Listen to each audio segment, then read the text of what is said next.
அடுத்ததாக நம்ம பார்க்க போகிற கான்செப்ட் என்னென்னு பார்த்தோம்னா ஆப்ஜெக்ட்ஸ். இந்த ஆப்ஜெக்ட்ஸும் லாஸ்ட் வீடியோவில் நம்ம பார்த்த அரே மாதிரி கிட்டத்தட்ட சிமிலர், பட் கொஞ்சம் டிஃப்ரெண்ட். ஸோ இப்போ அதை எப்படி நம்ம ஒர்க் பண்ணுறதுன்றது தான் பார்க்க போகிறோம்.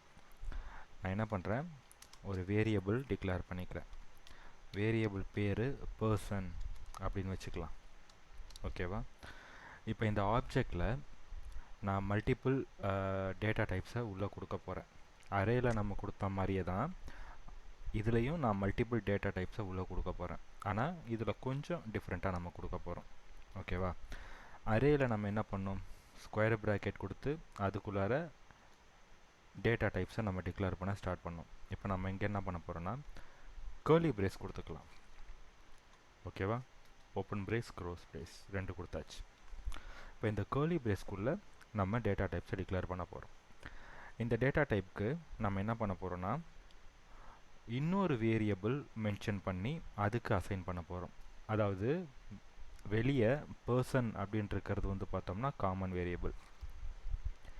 அதுக்குள்ளே சின்ன சின்ன வேரியபிள்ஸ் நம்ம வந்து அதோடைய சப் வேரியபிள்ஸ் மாதிரி நம்ம இப்போ வந்து கொடுக்க போகிறோம். இப்போ ஒரு பர்சனை பற்றின இன்ஃபர்மேஷன் இந்த டேட்டா டைப்ஸில் நம்ம ரெக்கார்ட் பண்ண போகிறோன்னு வச்சுப்போம். இப்போ அவருடைய பேர் என்ன அப்படின்றதுக்கு நேம் அப்படின்னு இன்னொரு டேட்டா டைப்பை நம்ம கொடுக்குறோம். ஓகேவா? இப்போ அவரோட பேரை நம்ம இங்கே மென்ஷன் பண்ணியாச்சு. ஓகேவா? ஸோ இந்த இடத்துல வந்து ஈக்குவல் வேண்டாம், கோலன் வச்சுக்கலாம். அடுத்தது அவருடைய ஏஜ் கோலன்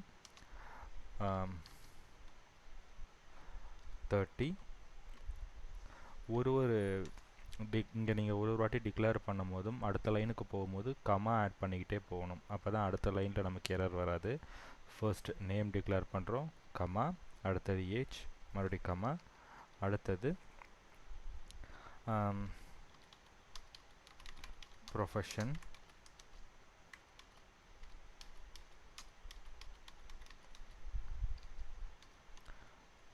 இப்போது அட்ரஸ்.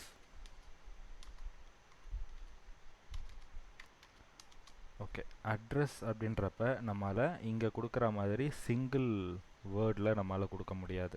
கரெக்டாக?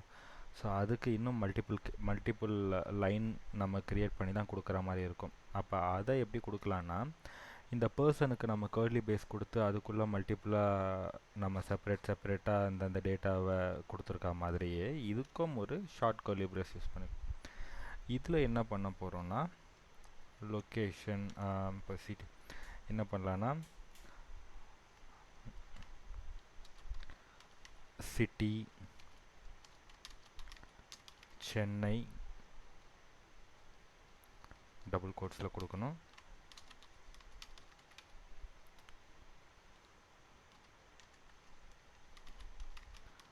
ஸ்டேட்,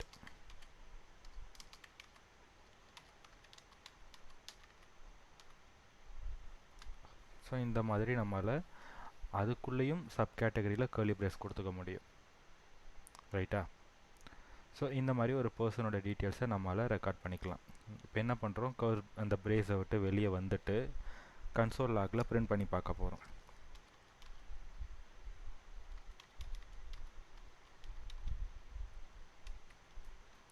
ஓகே, ஆட்டோமேட்டிக்காக டைப் ஆகிருக்கு. நான் அதை ரிமூவ் பண்ணிவிட்டு அகைன் டைப் பண்ணுறேன்.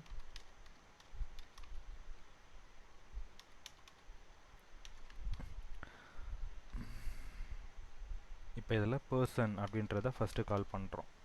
இந்த மேலே இருக்கிற இந்த ஃபர்ஸ்ட் வேரியபிள் இருக்குல்ல, இதை கால் பண்ணிக்கலாம். இதை கால் பண்ணி ரன் பண்ணி பார்க்க போகிறோம் ஃபஸ்ட்டு. இப்போது நோட் script.js இதில் எனக்கு அந்த என்டையர் டீட்டெயில்ஸ் எல்லாமே ஃபுல்லாக பிரிண்ட் ஆகுது. இப்போ நேமு, ஏஜ், ப்ரொஃபஷன், இந்த ஃபுல் செட்டு எனக்கு அப்படியே எனக்கு ரிஃப்ளெக்ட் ஆகுது. சப்போஸ் இதில் எனக்கு ஏதாவது ஒரு பர்டிகுலர் டேட்டா மட்டும் செப்பரேட்டாக பிரிண்ட் ஆகணும்னு வச்சுக்கலாம். இப்போ இந்த நேம் மட்டும் எனக்கு பிரிண்ட் ஆகணும். அப்போ என்ன பண்ணணும்னா பர்சனுக்கு போய் டாட் அதில் நேம் அப்படின்னு இன்னொரு வேரியபிள் இருக்கும். அந்த வேரியபிளுடைய டேட்டாவை எனக்கு கால் பண்ணி இந்த இடத்துல கொடுன்னு சொல்கிற மாதிரி இங்கே அசைன் பண்ணுறோம். So person dot name. அப்போ எனக்கு இந்த இடத்துல இந்த பேர் மட்டும் அவுட்புட்டாக வரணும். ஓகேவா? இப்போ செக் பண்ணி பார்க்கலாம்.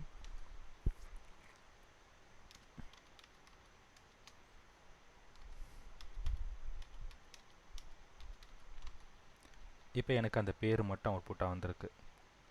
இதே மாதிரி ஒரு பர்டிகுலர் டேட்டாவை மட்டும் நம்ம கால் பண்ணி பார்க்குறத அரேயில் நம்ம என்ன பண்ணோம், இண்டெக்ஸிங் அப்படின்ற ஒரு கான்செப்டில் அந்த பொசிஷனுடைய வேல்யூவை கால் பண்ணி நம்ம அந்த பர்டிகுலர் டேட்டாவை மட்டும் அவுட்புட் எடுத்து பார்த்தோம், 0 1 2 அப்படின்னு சொல்லி.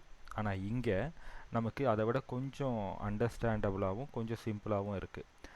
இந்த இடத்துல ஒரு பர்டிகுலர் டேட்டாவுக்கும் ஒரு சப் வேரியபிள் மாதிரி நம்ம இந்த இடத்துல டிக்ளேர் பண்ணி அதை நம்ம கால் பண்ணி பார்த்தாலே நமக்கு அந்த அவுட்புட்டோடைய டீட்டெயில்ஸ் நமக்கு ஈஸியாக கிடச்சிருச்சு. ஸோ இதுதான் ஆப்ஜெக்டோடைய கான்செப்ட்.